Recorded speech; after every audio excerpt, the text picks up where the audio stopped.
First interview.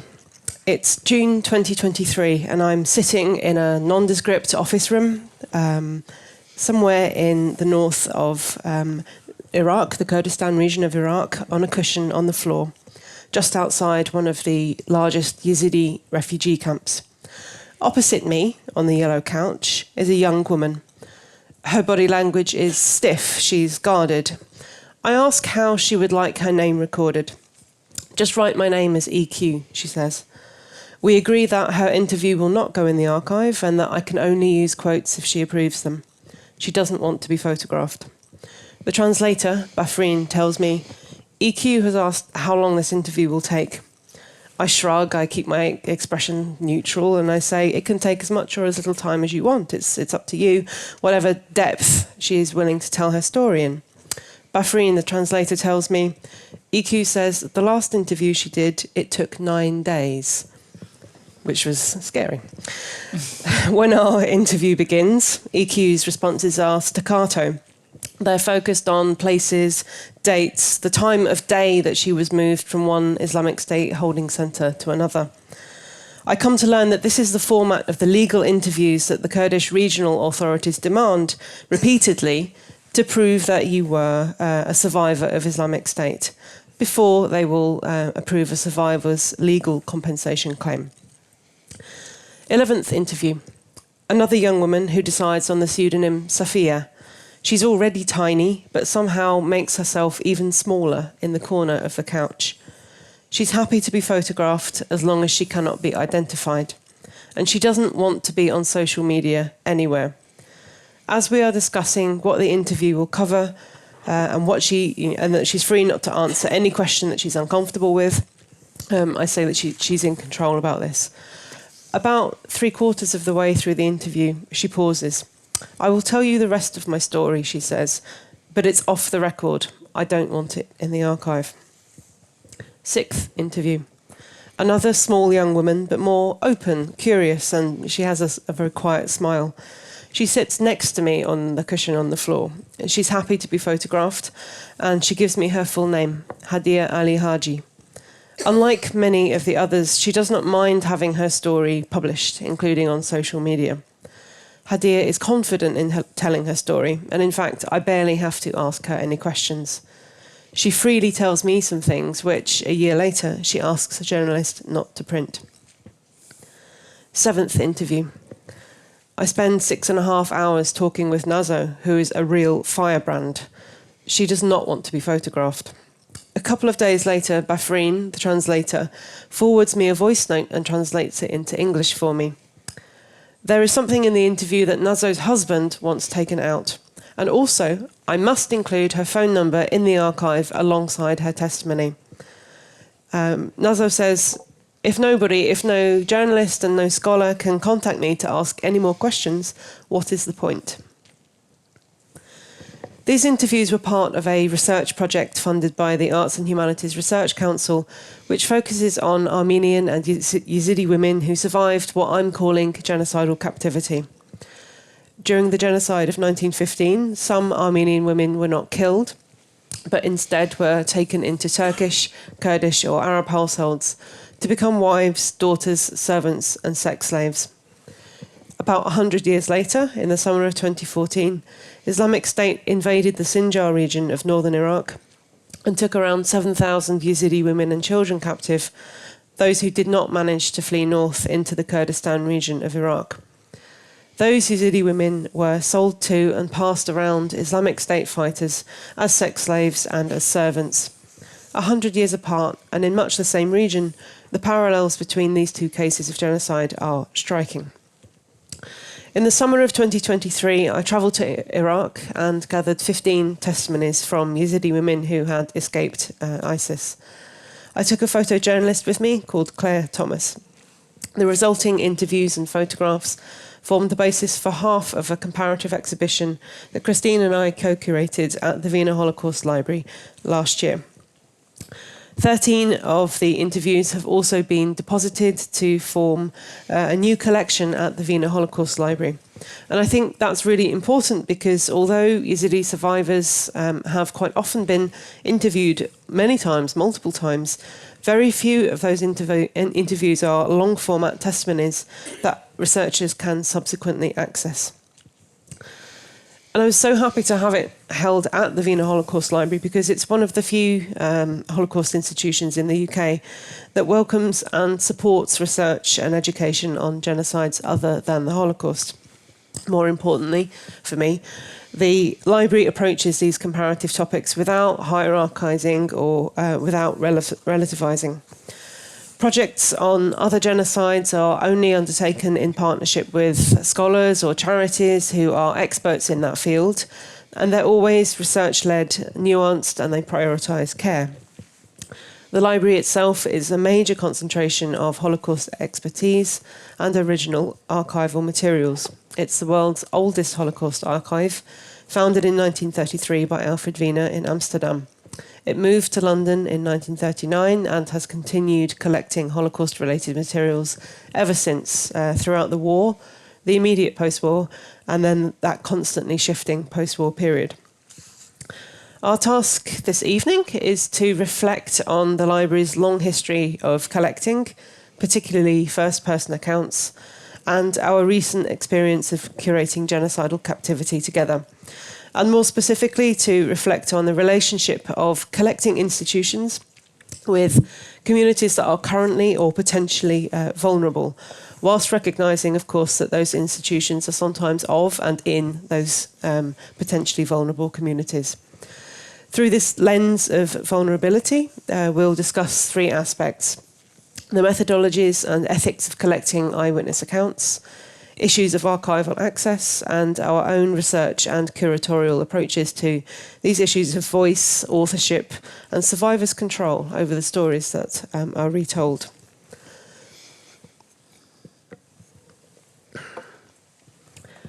Discourses of vulnerability and how to deal with vulnerability have been a concern for a couple of decades now, across various of the disciplines that engage directly with human subjects. So the medical sciences, bioethics, psychology, archival sciences, oral historians, and also philosophy. For oral historians and archivists, particularly those working with histories of violence and exclusion, this question of vulnerability and an ethics of care is now understood to be paramount. It's the root of our research ethics clearances processes, our consent and our permissions forms. It's the root of our archival data access and use policies. And yet, there is little consensus across these disciplines on what vulnerability is and how we should respond to it once we have found it. One dominant definition of vulnerability has its origins in the medical sciences, but has, I think, been transferred across to other disciplines too, including archival sciences and oral history. It labels entire groups as vulnerable and then imposes certain standard controls to protect those groups, which might range from anonymization to permanent data embargoes. And this approach has, quite rightly in our view, been critiqued as problematic. It's paternalistic. It bestows upon the privileged collector the responsibility to protect, whilst removing agency and indeed individuality from those whose lives are being collected. As Anna Sexton, Andrew Flynn and others have argued, the institutional gaze often dictates what's considered the norm in terms of process, and it implies and reinforces hierarchies of knowledge and imposes definitions of vulnerability. It would take a Yazidi survivor's choice to protect and to name herself as EQ and turn her into a completely individuated blank blank. And as a historian of genocide, I of course find this dynamic whereby entire groups are given a label according to externally imposed criteria rather unsettling. In response to this dominant definition of vulnerability, other scholars have argued instead that to be human is to be vulnerable. We are all vulnerable. And this is perhaps close to the truth, but it doesn't suggest a route forward for managing that vulnerability, nor does it acknowledge what seems quite obvious to the historian, that vulnerability is unequally distributed and that it changes over time. Against that dominant definition and those standard controls, other scholars have found useful philosopher Judith Butler's thinking on vulnerability and street protests or other forms of embodied resistance. Butler is clear that vulnerability is not inherent and that vulnerability is not the opposite of resistance or agency. In fact, one of her definitions of vulnerability is a deliberate exposure to power. And the passive tense there, I think, is important. One can be exposed to power by someone else, or one can expose oneself to power. Exposing oneself to power, of course, means having agency. And crucially for us as historians, Butler's thinking allows for vulnerability to change over time and to possess agency. In other words, vulnerability is not static. It changes depending on the inclinations of those with that power, and depending also on distance, on geography, and on the social relations of the street, whatever form the street might take. And indeed, individuals or groups can choose to make themselves vulnerable through resistance by exposing themselves to power. So, drawing on this understanding, we would argue that collecting amongst potentially or actually vulnerable communities and individuals should never be a one-size-fits-all approach, one that pretends that there are static categories, imposes static and standard processes, and one which blocks the agency of survivors, even or especially where it might conflict with institutional priorities. The doctrine of standard processes does not necessarily best serve either survivors or archives. What serves them best may change over time, just as the street and power change over time. More importantly, collectors and archives should never be that power that survivors are resisting, and should recognise the agency that survivors have and will exercise. At the same time, collecting and archives can also be sites of active intervention, countering dominant narratives and silences, and pushing against inequalities of power and representation. I'm now going to hand over to Christine, who's going to discuss the Wiener Holocaust Library's historical approaches to collecting, particularly with regard to what they then called eyewitness accounts, and about how we can mine their practices over time for historical sensitivities or disregard of vulnerabilities. So I'd like to pick up with some of the themes Becky has raised, focusing on particularly on two moments of collecting testimony in particular in the Wiener Library's history, the Kristallnacht eyewitness reports of 1938 and Eva Reichmann's eyewitness accounts project of the 1950s. And I think to understand the contemporary challenges in collecting among vulnerable communities, we should sort of recognize that the Wiener Library's eyewitness projects were already grappling with tensions between subjectivity, care, and institutional authority. So as Becky mentioned, the Wiener Library, now known as the Wiener Holocaust Library, began with the work of Dr. Alfred Wiener, who you can see here, who was a German Jewish intellectual who worked in Jewish communal defense in interwar Germany against the rising tide of the far right and anti-Semitism. He and his colleagues' work became increasingly dangerous, and so their work of collecting information to subvert the Nazis moved first to Amsterdam, as Becky mentioned, from Berlin, where the Jewish Central Information Office, or the JCIO, I'll stand out of the way so you can see them, which is the Wiener Library's predecessor organization, and this is where it was set up. The JCIO monitored, collected, and disseminated information about the Nazis' actions, and then circulated this information. Sometimes clandestinely through different channels such as newswires, Jewish communal groups, government and politicians, and so on. And the staff were acutely aware of the risks faced by those reporting from inside the Reich, and so their collecting was a form of activism and political subversion. In the days and weeks after Kristallnacht, or also known as the November pogrom, the Nazis' incitement to mass anti-Jewish violence on the spurious claim that it was a popular retaliation against the so-called enemy within, the JCIO collected over 350 eyewitness reports of the violence in Germany and Austria.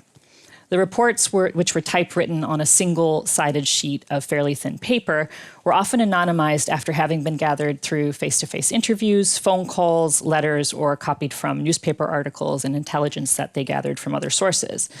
And these reports were then bundled together to be distributed to governments, journalists, politicians, and other contacts. And here in this slide is an example of one such report packet with a cover sheet in English and a note on the next page with a heading over a series of anonymized reports. And I've included the English translation here. So in addition to anonymizing the reporter, Herr Y., the JCIO emphasized that the report should not be shared with German Jews who may have relatives caught up in the events, quote, so as not to increase the already high level of agitation, end quote. So what do these accounts and their dissemination tell us about the JCIO's approaches to collecting in the face of vulnerability, in this case to violence and power? As refugees, the staff of the JCIO were by this time physically removed from the violence of Kristallnacht, being in Amsterdam, but they remained networked to former colleagues within Germany, as well as other personal and professional ties, and were sensitive to the increasing need for reliable and immediate information to bring wider attention to the violence. This work is a good example of the JCIO's activists collecting and sharing, in the words of Andrew Flynn and Anna Sexton, who Becky already cited, an intentional intervention that aimed to both record and challenge the vulnerability of Jewish persecutees in Europe, as well as to imagine a future in which anti-Jewish rhetoric and violence ceased. At the same time, having been displaced from Germany, they recognized the vulnerability of those they called upon to report what they had seen and experienced, assuming rightly that violence and its after effects might continue. They thus improvised protection, discretion, and anonymity, not because of a required professional infrastructure, but because their position as refugees demanded it. Wiener managed to flee to London in 1939, though his wife and his 3 daughters could not, and they were caught up in the Nazi onslaught in continental Europe.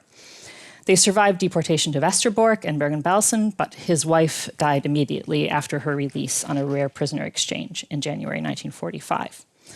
During the war, Wiener's library, as it came to be known, served as a source of intelligence for the British government.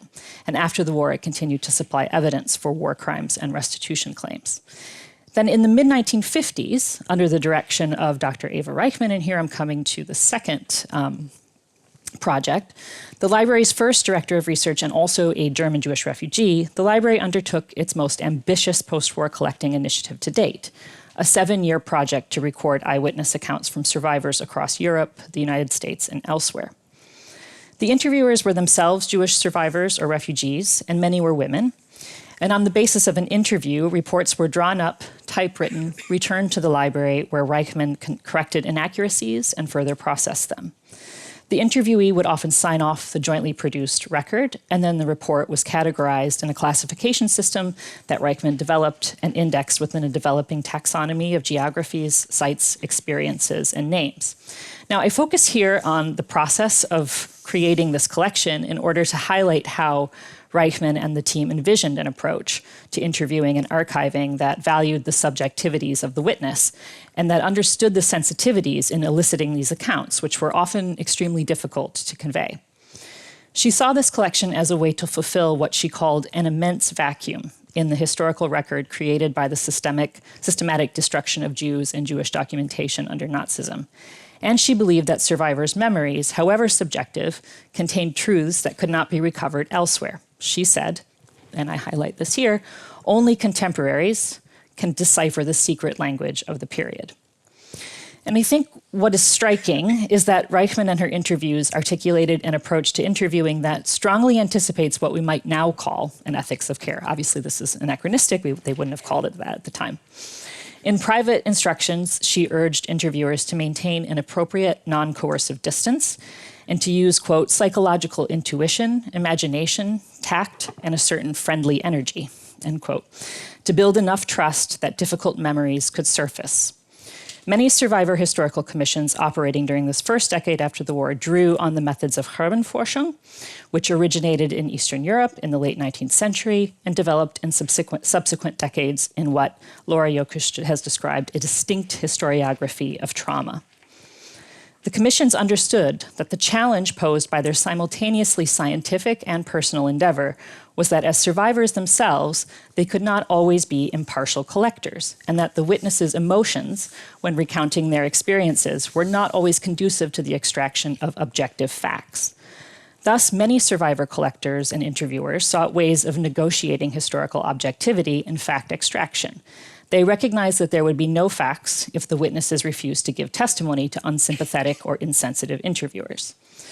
So Reichman and those who contributed to this project incorporated this insight, and their practices demonstrate a consciously situated recognition of how testimonial context shapes subjective formation, revealing that these tendencies were already emerging within early collection efforts as a methodological and ethical stance. Now, feminist ethics of care, again, we're jumping forward, it emerged much later, replaces detached, quote, objective modes of moral reasoning with a relational context-sensitive practice grounded in attentiveness, trust, responsiveness, and recognition of shared and differing vulnerabilities, an approach that values subjectivity and marginalized voices without assuming that care is either gendered or inherently affectionate. Aware of the psychological value of the witnesses' words, Reichman understood that survivors retained a certain amount of control. Witnesses could decide whether one interview or several were required. And her aim was not simply information gathering, but the creation of a record that was jointly shaped and produced through a dynamic encounter, rather than recorded from a neutral distance. Both publicly and privately, she saw the purpose of gathering eyewitness accounts from the persecuted as a means not only to fill in the gaps in the historical record, but also as a kind of memorial to a communal past, similar to other documentation projects that viewed, quote, their accumulated documents and chronicles of the past as memorials or gravestones for their dead, in the words of Laura Jakusz. So for Reichman, this emotion and subjectivity of these accounts therefore made them more credible as a source. Now, I just want to talk just briefly about two examples just to show this in action. First, Ottilia Schönewald wrote about her experiences organizing aid at railway stations to Jews who were deported during the Polenaktion in October 1938. Her account provides a vivid description of the logistical challenges to providing aid to deportees before they embarked on the train journey across the border in 1938, and begins with this visceral description of the difficulty in writing about this experience. And here I've quoted it on the slide. She says, "Why am I so frightened merely to write about this event? Why does my heart beat so hard as to take my breath away, even today, as soon as I think about it? Events that directly threatened my own fate in life occurred before then and afterwards, but this day lives on in my memory, like an abyss, a tear that can never close, a wound that will never heal. And yet it all happened so calmly, so organized, no murder, no manslaughter, no torture, I almost wrote. But that's exactly what it was, a long, drawn-out, cold, cruel torture." And although correspondence reveals that Schönewald was somewhat reluctant to provide this report, upon receiving it, Reichman wrote that she was very impressed by this writing, linking the facts that she provided about the deportation itself to Reichman's own ability to experience them in a kind of secondary witnessing. She said, "I read these through immediately, breathlessly, so to speak. You have represented the facts so vividly that one believes to have experienced them." Reichman and the network of interviewers understood that the interview dynamic itself was important and shaped what was told. Now, examining the private correspondence about the collections process and interviews can also elucidate some tensions between the interviewee's agency and institutional priorities. One ES contributed a very lengthy, detailed narrative over 40 pages, describing her and her family's persecution, first in Fiume, their flight, and eventually their separation. ES was deported to Auschwitz-Birkenau, where she worked in the so-called Canada Commando. After her deportation and liberation from Theresienstadt, she was reunited with some of her family, and having been contacted by one of the library's interviewers in Switzerland, she provided a report in 1958. ES's account is harrowing, and particularly her descriptions of the so-called Canada Commando, which include graphic descriptions of the fraught negotiations between prisoners, including sexual coercion and barter. And after receiving the report, Reichman wrote to ES quite compassionately, acknowledging the difficulty she must have experienced in recalling these experiences. She said, "I'm still so completely under the impression of your terrible suffering that every word that I could thank you with for this report seems inadequate. You have thus demonstrated that you have faced up to a moral task, which, as I hope, carries a reward in itself. You have helped to ensure that your experiences are now kept in an archive and preserved for posterity. They have thus received historical meaning beyond the personal. Now, some years later, this interviewee wrote to the library to retract portions of her account, which she felt were too personal and which she regretted. And by this time, Myrin had moved on from her position, was no longer there, and the interim director, C.C. Aronsfeld, explained that because the account had been copied in multiple locations, this is a sort of backstory of this project, which if anybody wants to know more, I can tell you in the Q&A, but it was also copied at Yad Vashem, and so withdrawing it was not so straightforward. And moreover, he emphasized, elements of this report were very important for the historical record and needed to remain in the library's collection. For her part, ES was surprised and disappointed with the library's position, as she said, since she felt her interviewer had omitted and distorted some of the information.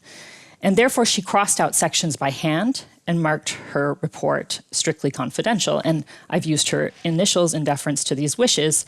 And so far, the report has not been published online in our archive, nor is it available online in Yad Vashem's archive. A copy remained in our collection, an embodied trace of her attempt to renegotiate the meaning and afterlife of her own words. And at the same time, the library saw the subjectivity of the survivor witness as integral to the report's authorship, even where the witness felt ambivalent about its inclusion in the archive. So these two examples illustrate that Reichmann's project was framed by ethical challenges that remain, I think, familiar today. For example, the need to respect survivors' emotional boundaries, the pressure to collect and preserve historically significant material, the tension between individual autonomy and institutional priority, and the impossibility of predicting the future uses of testimony. Looking back, we can see their work as an early improvisational attempt to work with vulnerable witnesses without the vocabulary of trauma, informed consent, or safeguarding we now consider essential. It did recognize, however, that testimony is shaped by the interview relationship and that empathy and subjectivity were assets, not problems to be avoided. And although their wishes weren't always honored, they were taken seriously. There was an intuitive attentiveness to survivors' needs that changed over time, recognizing changing contexts of vulnerability after the war. Seen in historical perspective, the library's post-war collecting practices sit between the early survivor-led documentation efforts of the 1940s and the later, more audiovisual era of the witness, in the words of Annette Vivioka, who identified this emerging in the 70s and the 80s. Their methods reveal that even within a scientific framework, still invested in objectivity and evidentiary fact, an embryonic ethics of care was already taking shape, one that recognized the psychological stakes of retelling and the power relations embedded in the act of documenting.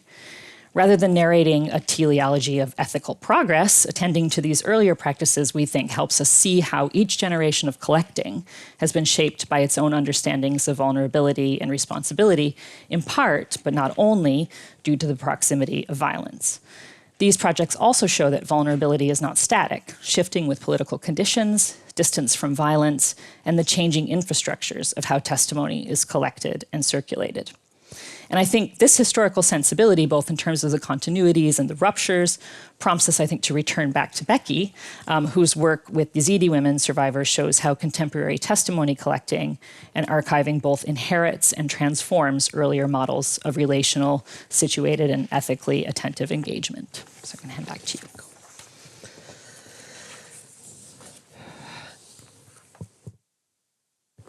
I will say, my darling students have given me a cold, so forgive me for that. But the good thing is they didn't give me the variant where you lose your voice. So here we go. So as I was preparing for those interviews in Iraq, there were two models or previous examples of work that I was deeply familiar with. And the first one was years of watching, reading about and teaching about Holocaust oral testimony. And those methodological insights structured my core approach to the interviews I was about to undertake. The second example came from a set of humanitarian records housed in the League of Nations archives in Geneva, which I had been working on for quite a while. From 1922 until the mid-1930s, a Danish relief worker named Karen Jeppe had set up a rescue home in Aleppo, which Armenians who had been held in genocidal captivity could escape to and find a kind of a way to a new Armenian life. And for each of the nearly 2,000 Armenians who came to her in Aleppo, she recorded their name, their parents' names, their age, the village or town that they came from, and a photograph of them. She also recorded a quite short version of their story. So for a historian of the Armenian genocide, these seem like really amazing sources to have, 1,800 of these. But we know very little about how these sources were recorded, how long she spoke to the escapees for, what questions she asked them, if she spoke to them immediately that they arrived or after a few days. And the stories recorded in these books are, in fact, very formulaic. They are much more of a fundraising device than they are a record of testimony.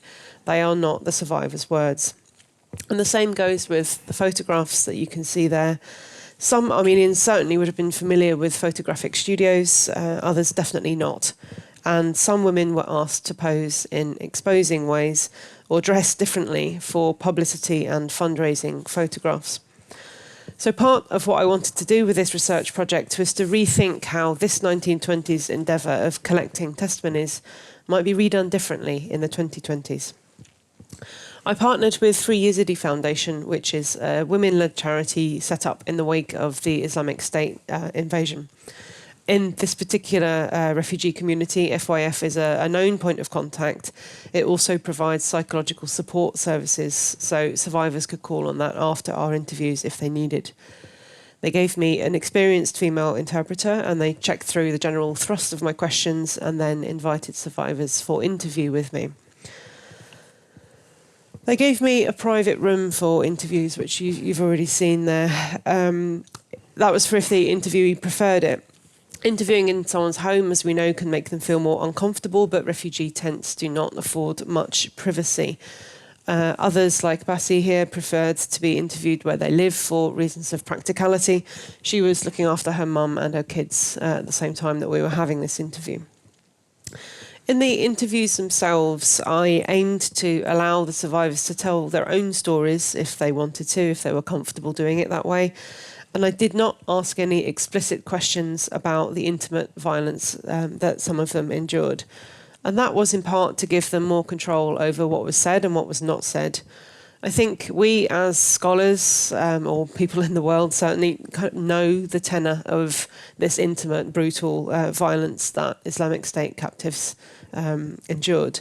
So for me, that actually raised a question mark over the value of insisting on hearing, recording, and then recirculating such information.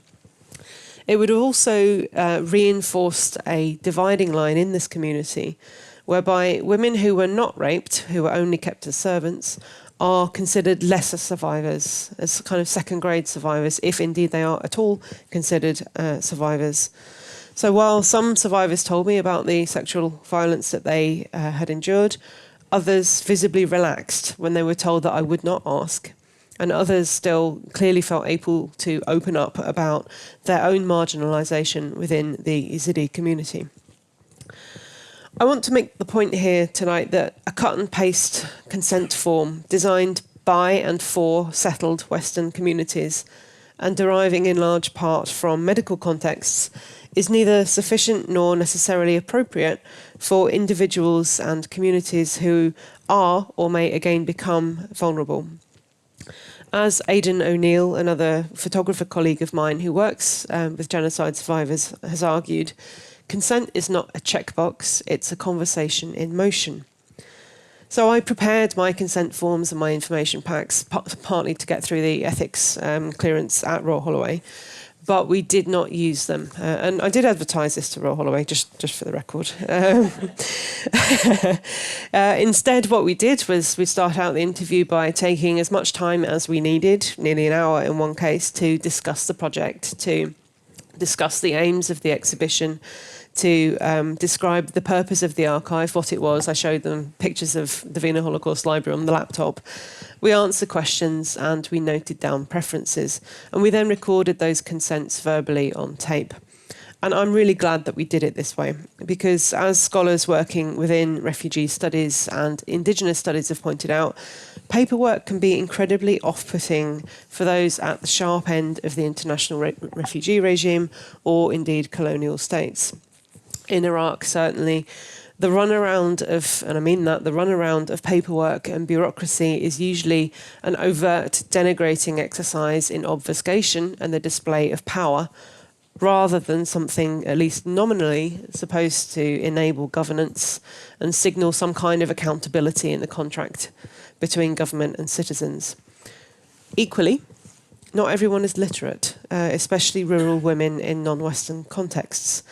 So bringing paperwork may well have marked me out as someone more, in fact, like a lawyer or a humanitarian, someone with power to make a difference to their situation.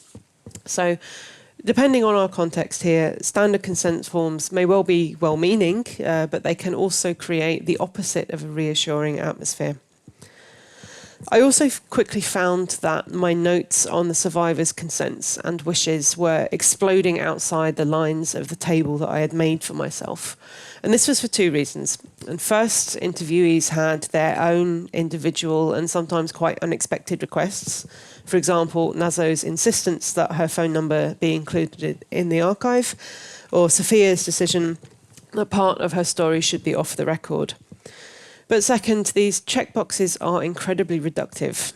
And listening to the whys, the reasons behind the survivor's request or a choice of their name, is really illuminating.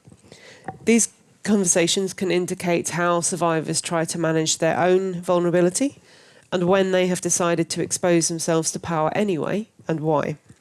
So, for example, many of the survivors I spoke to requested that we not put their names and faces on social media. As some explained to me, this is because every time a new article goes live or a post is shared, it exposes a survivor's history to her own community in ways that she can't necessarily control. And it also attracts, this is the main reason I think, hate speech below the line or in the comments section. The month before I visited, May 23, there had been this really intense episode of hate speech against Yazidis, both in Iraq and beyond, which was encouraged by Kurdish and Arab imams who openly called for believers to finish what Islamic State had started. That's a quote. As one of my interviewees said, "I do not want my face or my voice on social media. They know us too well, they know our voices, and they are still out there." And for context, there are now about 35,000 suspected Islamic State supporters imprisoned in a Hol camp, which is about 90 miles from the refugee community that I was visiting and just 40 miles from their previous homes in Sinjar, so really not very far. Islamic State supporters are now also being released and are quite quickly returning to the streets of Sinjar. Most Yazidi refugees, like any refugees, have mobile phones, and they were very sharply cognizant of this complex and shifting vulnerability. Other refugees, though, other Yazidis, were very happy for their stories to be on social media. They had made the decision that it was more important to get their own stories out, to get the Yazidi stories out, and to keep the Yazidi situation, they were still in camps 9 years later, in international consciousness. Other times, I think these conversations about permissions can illuminate something about the experience under discussion itself. So for Nazo, my seventh interviewee, who said didn't want to be photographed, now this decision not to be photographed was nothing to do with hate speech or social media, but it was because it reminded her of the time that Islamic State had pulled her aside into a separate room and photographed her in order to sell her on the app Telegram. Identification and anonymisation, I think, is a particularly clear example of where a paternalistic care over vulnerability does new violence to survivors and overrides their agency. So research ethics, again derived from this medical context, would suggest that I should have anonymised every interviewee by default. Now, from the perspective of most genocide oral testimony collections today, that would not only be odd, it would be unthinkable. You are once again stripping survivors of their names and their individualities. the possibility of later further researching and contextualizing their lives and their experiences. And you would then be imposing names or numbers or redacted black squares upon them. And that, of course, is very reminiscent of the genocidal process itself. In 1915 and 2014, the Ottomans and Islamic State forced new Islamic names upon the captives that they took. So this is not just an issue of locating the threshold between contemporary history and history, as if there's a certain period that has to elapse before an event is firmly history, survivors are no longer vulnerable, and can now be named. I think this is really a question of allowing survivors agency to expose themselves to power if they want, if they choose. As far as I'm concerned, these survivors were extremely cognizant of their vulnerabilities. And in these conversations, we also learn something about an individual or about a community's risk appetite, if you like, about their understanding of vulnerability and resistance at that particular point in time. So some of my interviewees chose to use their initials, like EQ. Some used pseudonyms, like Safia. Others used just their own first names, Nazo. Others their full names, like Hadia, Ali, Haji. Who am I to decide for them that they cannot be named? 13 of these 15 interviews were deposited with the Wiener Holocaust Library as a new collection. A few have been edited or have redactions in line with those survivors' requests, as I mentioned. We thought really quite carefully about the access arrangements, because while survivors are able to get in touch with us, the mobility and precarity of refugee life means I may not be able to get in touch with them in the future. After these interviews, consent ceases to become a conversation in motion. It's a staccato, sporadic one, if at all. To an extent, inevitably, if uncomfortably, we as archivists and curators are forced to become guardians. So we've decided that the interviews will only be accessible on site at the Wiener Holocaust Library, not online, and that anyone who wants to listen to them needs to apply first for access, which will come through me. The obvious vulnerabilities that I foresee developing are either, for example, that Islamic State or some sort of successor organisation becomes, again, a kind of political force in that region, at which point we'll embargo the testimonies. Several of the survivors characterised Islamic State as the sort of entity that would seek to punish them for speaking out. Equally, there could be a court case involving one of the survivors, so it's best to keep versions of testimonies quiet if possible. So in line with Christine's findings, what is needed, I think, is an approach that is responsive and attentive. So by continuing to involve me in this, the library is recognising this is an ongoing process. The archive is not only a repository, but a relationship, especially when it's with still living subjects. I want to finish by discussing the exhibition that Christine and I co-curated last year. It retold the stories of 10 Armenian and 10 Yazidi women using those League of Nations archive materials and the ones that I gathered in Iraq. As you can imagine, we put various controls in place to honour those Yazidi survivors' wishes, which meant that no photography, bar this, was permitted in the exhibition. And one wall was given over to those who did not mind being on social media, which meant that when we had recorded events, you can see the podium there, those who definitely wanted privacy would not be shown. It was a bit of a challenge promoting such a visual exhibition with no identifying visuals, but we managed fine, to be honest. And so what I want to discuss in more depth is one of our core goals as curators, which was to ask visitors to think about the choices that journalists and writers and curators make when they retell these stories of genocide survivors, and about how much control survivors have over their own stories. And in short, what we wanted to do was to disrupt our own curatorial voices. Our exhibition designer came up with the brilliant idea of using tracing paper, which you can see just there, to layer text and photographs. So in the Armenian section, this one, we reproduced those stories that are contained in the League on the tracing paper. And then on the panel behind were other texts which called attention to and questioned the euphemisms that were used and the holes in the stories, and showed how they and their stories were then rewritten into different fundraising articles. In the Yazidi half of the exhibition, I wrote my own 150-word version of the women's stories, so kind of copying what had been done before. But then behind and from the side, we tried to kind of undercut and open out those words, either with quotes from the interviews, by pointing, for example, towards the difficulty of describing this violence, with notes about the body language in interviews. That's what this one was about. And, for example, also by transcribing a conversation between myself and the photographer about which photograph to choose of one particular survivor, because our choice would very much, I think, impact our visitors' reactions to her.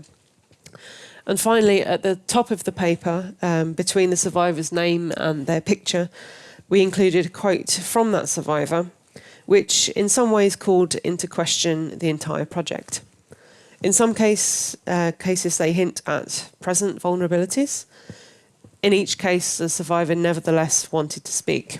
And we wanted visitors to kind of pick up on this ambivalence and the responsibility that we as collectors and curators were feeling. Okay.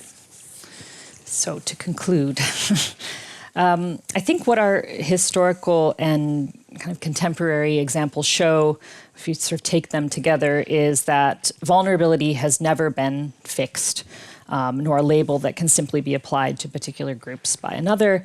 It's indeed a shifting condition produced by political forces, social structures, temporal distance, and perhaps crucially for our discussion of testimony, by the act of telling itself. At the library of the 1930s and 1950s, vulnerability was shaped by proximity to Nazi persecution, by displacement and the precarity of forced migration, and in part by the absence of a shared vocabulary that acknowledged that the psychological dimensions of retelling. And today, the situation faced by Yazidi survivors in northern Iraq is, of course, radically different from London in the 1950s, socially, politically, economically, and in terms of ongoing danger and precarity. So our aim is not to collapse these contexts into each other, but to understand how each era has managed its own particular forms of risk agency and its own demands on survivors and those who document, preserve, and disseminate survivor stories. So across this long arc, what remains constant is that neither collectors nor institutions can rely on a single method for managing vulnerability. They must respond to context and often to what unfolds moment by moment in the interview itself. And if there's one thread, I think, that runs from London in the 50s to Becky's interviews in Iraq in 2023, it's that survivors have always actively negotiated their own exposure to power, whether by choosing to name themselves or remain anonymous, by deciding what could be told, withheld, or later retracted, or by negotiating the conditions under which their accounts entered an archive. Recognizing this agency requires resisting, as Becky mentioned, these one-size-fits-all protections and acknowledging that vulnerability is something survivors themselves continually negotiate and sometimes strategically deploy. Acknowledging vulnerability, therefore, means recognizing this agency and resisting approaches that flatten individuals into abstract categories and attending instead to how people actively calibrate the risks and responsibilities of speaking within their own specific conditions. Now, at the same time, archives and collecting institutions have been and remain double-edged infrastructures. They can shelter testimony, providing spaces of preservation and dignity, but they can just as easily expose, sometimes in ways survivors, curators, and archivists can't fully anticipate. For Reichman, her post-war interviewees, dangers came from recollecting and from the emotional or political consequences of speaking, to name a few. And for Yazidi survivors today, risks include online circulation of names and faces, ongoing surveillance, and the region's volatile politics. Now, both involve vulnerability, but of course different ones, shaped by different landscapes of power and different stakes in retelling. These distinctions highlight why ethical practices can never be static. The library's historical interviewers improvised these early forms of relational ethics long before the language of trauma and safeguarding existed. And today, we work within complex ethical infrastructures that promise, I think, a certain kind of institutional protection via processes, yet can sometimes limit the agency of those who speak. So we didn't want to stand here and narrate the simple kind of story of ethical progress, but to see where we inherit unresolved dilemmas and where contemporary contexts and technologies demand new strategies for care. I think a topic that I think is probably going to be addressed throughout this conference. And we might say that what has persisted is not a method per se, but a disposition toward attentiveness, responsiveness, humility, and perhaps even discomfort. And to collect among people who have survived genocide is to enter a relationship, a brief but consequential one, in which one's own power must be constantly examined and one's responsibilities continually reevaluated.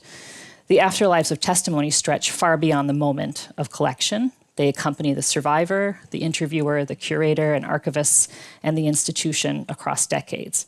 And by considering these testimonies, Jewish, Armenian, Yazidi together, without collapsing their contexts, we can see that the ethics of collecting among the vulnerable is about recognizing that vulnerability and agency coexist, and that archives are shaped by these relationships, negotiations, and acts of trust that bring them into being. And so ultimately, this shared landscape we have traced, one in which care must continually adapt to radically different contexts, and in which that responsibility remains as vital now as it was in the library's foundational days. Thank you for inviting us, and thank you for listening.